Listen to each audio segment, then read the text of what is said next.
Bem, pessoal, sejam bem-vindos a esse episódio bônus, plena segunda-feira de carnaval. Obviamente não estamos trabalhando, estamos gravando aqui para você hoje, porque essa altura do campeonato, a essa hora, provavelmente estarei só de sunga na beira da praia, Misericórdia, que visão do inferno. com o celular no meio da sunga, atrás de um bloco de carnaval. E sei lá como. Com alguém cuidando de mim, de preferência.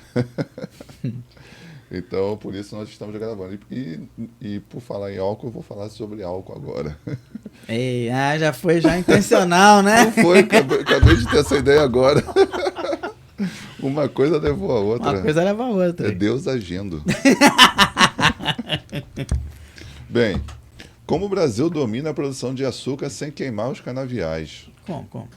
A cana-de-açúcar é, em média, responsável por quase 80% da produção global de açúcar. Mas a planta é tão difícil de ser colhida que muitos agricultores primeiro colocam fogo em seus canaviais para se livrarem das folhas, para depois coletarem mais facilmente a valiosa cana cheia daquele suco que acompanha muito bem um pastel de feira. Caldo de cana. Falar nisso, foi semana passada, né? Eu falei que eu comi no pastel de cana. Nossa, eu sou viciado em caldo de cana e pastel. Ai, amo. Eu gosto dessas coisas ruins assim. Depois que eu me mate na academia. No Brasil, o maior produtor de açúcar o Brasil, né, que é o maior produtor de açúcar do mundo, essa prática era muito comum, né? Quem daqui da região norte fluminense viu campos, Sim. tinha época que ficava tudo preto, né? No entanto, há algumas décadas os agricultores descobriram como colher a planta sem ter que atear fogo.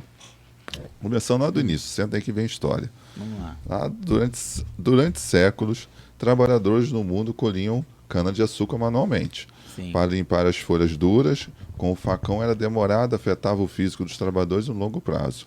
A queima melhorou o processo, economizou dinheiro para as empresas e ajudou a expulsar pragas indesejadas, como, por exemplo, insetos, ratos, mas o processo ainda não era o melhor. Eis que, com o avanço da tecnologia, a maioria dos agricultores brasileiros passou a colher a cana-de-açúcar crua a partir da utilização de máquinas. E aí vamos ao processo, né? As colheitadoras de cana possuem uma serra circular que primeiro corta a parte superior da cana. Logo, uma espécie de ventilador separa as folhas do caule para depois deixar no solo o material vegetal indesejado. Por fim, esses restos se tornam matéria orgânica para fertilizar os canaviais. Que legal. Acontece que os solos vermelhos do Brasil são secos e não são abundantes em matéria orgânica. As folhas das plantas o protegem da perda de água e da erosão, mantendo-o rico de nutrientes. Hoje, as máquinas desse tipo chegam a colher até 1.500 toneladas por dia. A cana crua também consegue reter o suco por mais tempo, mas tem um ônus nessa história.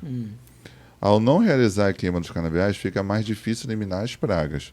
Por causa disso, muitas fazendas dependem de pesticidas para mantê-las afastadas. Além disso, a cana crua também é mais difícil de processar porque contém folhas extras e impuras. As fábricas precisam moer as plantas para depois esmagá-las nas usinas. O suco é extraído pela polpa e purificado, depois fervido e reduzido a um xarope e centrifugado para separar os cristais de açúcar. Nem tudo é sobre açúcar. Cerca de 50% da cana colhida no Brasil é usada para produzir etanol e tem esse sido o principal incentivo para acabar com as queimadas. Isso porque ele é um combustível de fonte renovável, muito mais limpo que outras alternativas, especialmente os fósseis. O etanol queima de forma mais limpa do que a gasolina e emite 62% menos CO2. Verdade. O governo brasileiro começou a investir no seu programa de etanol em 1975, quando os preços do petróleo dispararam. A partir daí, a produção de cana triplicou em apenas uma década, especialmente no estado de São Paulo. Mas à medida que as fazendas se espalhavam, também aumentavam as queimadas. Isso tornou o etanol brasileiro difícil de ser vendido aos mercados internacionais. A situação ficou pior após o Protocolo de Quioto, acordo assinado em 1997, no qual 160 países se comprometiam a reduzir as emissões de gases com efeito de estufa em até 5,2% entre 2008 e 2012. Já em 2002, o Estado de São Paulo assinou uma lei que dava aos agricultores cerca de 30 anos para acabar com as queimadas. Para ajudar a eliminar o processo de forma gradual, criaram-se políticas públicas e estipulou-se o financiamento governamental. Isso sem falar do aumento de investimentos estrangeiros. E não é que funcionou? Em 2014, 90% da cana paulista foi colhida sem queimadas. Hoje, o Brasil é o segundo maior produtor de etanol do mundo, atrás apenas dos Estados Unidos, tendo produzido 36 bilhões de litros na safra do 23-24, dos quais 30 bilhões foram a partir da cana. Uau! E a gente vê, os Estados Unidos tem cerca de 50 e poucos bilhões de litros, o Brasil vem em segundo com 36, aí depois vem a União Europeia com 5,45 bilhões de litros, a Índia 5,41 e a China 3,6 bilhões. Estima-se que desde 2004 os brasileiros economizaram 110 bilhões simplesmente ao abastecer com etanol. Já a cadeia sucroenergética do Brasil, que inclui outros biocombustíveis de energia renováveis, feitos a partir da cana-de-açúcar, movimenta um valor bruto superior a 100 bilhões de dólares, cerca de 2% do nosso PIB. Um adendozinho aí, né? A queima controlada dos canaviais ainda é realizada no Brasil, sobretudo no Nordeste. Mas um ponto interessante também da cana é que você se aproveita quase tudo da cana. Seja para colocar no solo as folhas que sobram, ou seja para transformar as folhas em energia para as usinas. Né? O bagaço da cana, que sobra depois de você extrair todo o suco, ela é transformada em energia para realimentar a própria usina que está moendo ela. Legal. Ela é praticamente toda a cana era utilizada na sua cadeia, praticamente toda ela. Interessante. Então, assim, depois que o Brasil passou a praticamente não queimar mais, só o Nordeste que ainda tem uma queima controlada, ele entrou num outro patamar, né? Porque ele consegue produzir muito sem queimar. E o pior de tudo que isso, além de ser do ponto de vista ecológico correto, é ótimo, né? Sim. Mantém Vocês o lembram solo. quando tinha canavial aqui em Campos? Sim, eu acabei de falar aqui. E o cheiro que ficava na É cidade? o vinhoto, né? Se chama vinhoto, é o cheiro quando está processada a Cheiro cana. forte, É um horrível, cheiro né? horrível, é um cheiro de peido. Horrível. Você chegava perto de Campos, você já sentia aquele cheiro, né? Credo. Eu lembro. Legal. Gostei do case. Muito bom. Bom, então vamos pro segundo case, né? Como é que um post pode chacoalhar uma Big Tech, né, cara? Bom, é o seguinte. Era em 2017 e em março, né? Na época o Snapchat estava muito na moda, né? Na verdade, o Snapchat só perdeu força aqui no Brasil, mas ainda ele é muito forte no mundo afora. Ah, é? Aqui no Brasil perdeu força, né? Perdeu totalmente. E aí, após realizar a sua abertura de capital na Bolsa de Valores e alcançar um valor de mercado aí de quase 24 bilhões de dólares, né? Em agosto desse ano, a plataforma do Fantasminha era a rainha indiscutível entre os membros da geração Z. Olha a geração Z de novo. Principalmente nos Estados Unidos. E como se isso não bastasse, né? A empresa ela reportou uma receita de 285,7 milhões de dólares no último trimestre agora do ano, superando as expectativas de Wall Street em mais de 20 milhões de dólares. No mesmo período, o Snapchat chegou à marca de 187 milhões de usuários ativos diários, o que foi uma alta aí de 18% em relação ao mesmo período em 2016. Então, o Snapchat ele tem uma presença bem marcante lá fora. Né? Isso naquela época. Naquela época. Hoje ainda tem um pouquinho, mas perdeu muito. E aí parecia que todas as decisões tomadas pela empresa em 2017 tinham sido acertadas. Só que não. Só parecia. Só parecia. Acontece que no final de novembro, o app mudou seu design visando promover um compartilhamento mais íntimo entre grupos de amigos, ao mesmo tempo que colocava conteúdo produzido profissionalmente em um feed separado. E aí eles colocaram lá o The New Snapchat em 60 seconds, ou seja, um novo Snapchat por 60 segundos. Em outras palavras, o Snapchat dividiu o aplicativo inteiro em dois. Amigos à esquerda e editores à direita. E nas entrelinhas, a mudança ajudaria a empresa a gerar mais receita por meio de anúncios. Mas, né, muitos usuários ficaram incomodados, passando a deixar inúmeras avaliações ruins nas App Stores da vida aí, reclamando em outras redes e até migrando para o Instagram, que é a rede social rival, né? E aí a coisa começou a escalar de vez quando se criou uma petição no Change.org, intitulada Remova a nova atualização do Snapchat. E aí no dia 13 de fevereiro de 2018, ela já contava com mais de 800 mil assinaturas. Contudo, 2 dias depois, o CEO Ivan Spiegel ele defendeu vigorosamente o redesign e basicamente disse que as pessoas precisavam se acostumar com aquilo. Só que no dia 20 de fevereiro desse ano, 2018 no caso, né? A petição ela já acumulava mais de 1 milhão de assinaturas, chegou a 1,2 milhões de assinaturas, né? E foi aí que a empresa agiu e publicou uma resposta oficial, pensando que iria amenizar a situação. Só pensou, né? No final das contas, não... Tudo dando errado. Tudo dando errado. Só show dos trapalhões purinho.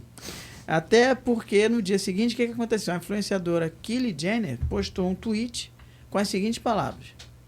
Abre aspas, né? Então, mais alguém não abre mais o Snapchat ou sou só eu? Ah, isso é tão triste. Ferrou. Só Mas já era, pronto. esse post aí destruiu tudo. Destruiu tudo. Aí o resultado com isso, né? Um dia após essa postagem, as ações da controladora do app caíram até 7,2%, eliminando 1,3 bilhão de dólares em valor de mercado. Só com um post. E aí acontece que ela era tida por muitos como a rainha da geração Z e a personificação do ideal demográfico do Snapchat. E após o tweet de Kyle, o que aconteceu? O efeito dominó ele se espalhou e outras celebridades também se juntaram às críticas. Mais usuários desinstalaram o aplicativo e analistas de Wall Street seguiram rebaixando as ações da empresa. Então o Snapchat ele se esforçou para reconquistar a influenciadora, tornando-a inclusive a primeira criadora a testar alguns seus novos recursos, mas o dano já estava... O caos já estava instaurado e em maio de 2018 a empresa reverteu a maioria das mudanças de redesign, né? Então, ironicamente, os mesmos recursos que a Kylie e outros usuários reclamaram, né, se tornaram padrão em praticamente todas as redes sociais. Na prática, as ideias do Snapchat elas não estavam erradas, né? Mas o momento no qual elas foram lançadas é que é o tal do que a gente chama de timing, né? Lançou no timing errado. Essa história é bem interessante, né? Porque é uma chuva de coisas erradas e lições.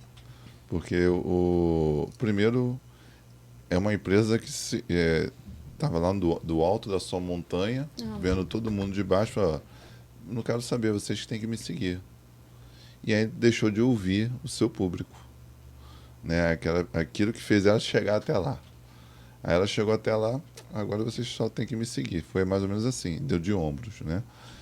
E aí aquilo não estava agradando ninguém, aquela nova atualização, pelo menos não naquela época. Isso sempre acontece, né? Lembra que a história que a moda volta? Na tecnologia isso acontece também. Se não me engano, um desses produtos da Apple aí, não sei se é o iPod ou o próprio telefone de touchscreen, já existiu no passado, né? E não deu certo. A Apple repaginou e voltou com tudo. Carro elétrico, já existiu muitos e agora tá voltando. Então, assim, às vezes é o time de lançar alguma coisa. O público, naquele momento, não estava preparado para aquilo dali. E aí, ela podia falar assim, realmente, acho que a gente avançou demais. Vamos segurar esse conceito por enquanto, deixar fazer o nosso beabá aqui, nosso feijão com arroz está dando certo. No momento certo, ou aos poucos, a gente vai lançando, como... Por exemplo, a Meta faz muito isso no Facebook e no Instagram, né? Ela nunca bota uma atualização mudando tudo. Ela sempre bota sutilmente e você vai... Para ir testando o gosto do pessoal. E aí você só nota e tem essa funcionalidade nova aqui. Aí é só assim que você nota. E talvez por conta das lições aprendidas dos seus concorrentes. Inclusive, se eu não me engano, a Meta, na época, tentou comprar o Snapchat. Né, antes de ter os stories lá em cima, ela tentou comprar. Aí o Snapchat não aceitou a venda. Ela falou, então tá bom, então vem aqui e vou criar aqui dentro. Foi o que ela fez. Eu queria vocês ter mais um app e talvez juntar os dois. Você não quer me vender, vem aqui e cria os stories. E pronto, resolveu, não gastou dinheiro nenhum, só com os seus programadores. Sim. E virou um sucesso. Então, assim, quais são as lições que a gente tira? Primeiro, não ouvir o seu público. Sua persona, como você gosta de falar, né, Ali? Não ouviu. Segundo, não percebeu o time. E terceiro, pior de todos, é não reconhecer o erro. Porque ela levou muito tempo a reconhecer o erro. Dava pra... E assim, quando você vê um CEO chegando lá e falar assim, vocês têm que se adaptar, já está o primeiro erro aí. Já tem muita coisa acontecendo errada. E pronto, aí podia até acabar por aí. Mas o legal da história é o final, né? Que tudo isso que causou esse estresse todo no Snapchat, que fez o Snapchat virar um produto de segunda categoria na prateleira e perder toda a força que tinha antes, hoje todos os seus concorrentes utilizam. Né? O conteúdo de um lado, quem você segue do outro, né? O próprio TikTok é assim, né? Quem você segue e é o mundial, né? Os produtores. Propagandas dentro, né? De criador de conteúdo e as propagandas de terceiros. E hoje a gente está super adaptado a esse modelo. Isso aí. Vou falar insight. 99 centavos há 32 anos. Quem aqui nunca fez aquele comentário? Ah, era tão bom quando o dólar custava. Né? Quem já comprou um salgadinho, refrigerante, um suco por R$1? Eu. Tinha muito isso na época, quando começou esses salgadinhos, né? Nessa lanchonete, era salgado mais refresco, R$1. Nossa. Nossa, a gente é mestre de falar gasolina, quando a gasolina gasolina 1,50. Ai, que delícia! Pois é, hoje em dia, com a inflação assolando tantos países, essa pergunta virou bem recorrente, né? Contudo, ainda existem produtos que mantêm o mesmo preço há anos. É o caso da Arizona Beverage Company, fabricante americana da bebida que vende um de seus principais produtos, uma lata de 650 de chá gelado por 99 centavos de dólar desde 1994. Surreal, né? Muita gente não tinha nem nascido ainda, essa geração. Surreal. Como é que eles conseguem isso, hein? Pois é, eles colocaram do outro lado da equação. Se colocaram do outro lado da equação, nas palavras do cofundador Dom Vultaggio, isso. Temos sucesso, estamos livres de dívidas, somos donos de tudo. Por que as pessoas que estão tendo dificuldade para pagar o aluguel têm que pagar mais pela nossa bebida? Olha aí, ó. Foda, né? Genial. Como eles fazem isso? As margens desse produto são compensadas por margens mais vantajosas de outros itens do portfólio da empresa, como sucos, cafés, energéticos e snacks, por exemplo. Desse jeito, a Arizona se concentra em aumentar o volume de vendas das latinhas de 650 e ganhar em quantidade. Exatamente. Lembra que na semana passada a gente trouxe falou sobre o McDonald's fazendo isso? E outras empresas no mundo afora? A empresa também simplificou as operações usando suas próprias fábricas em Nova Jersey, que pode produzir 1.500 latinhas por minuto para grande parte de seus produtos, enquanto os caminhões da empresa fazem entregas principalmente no meio da noite para evitar o trânsito.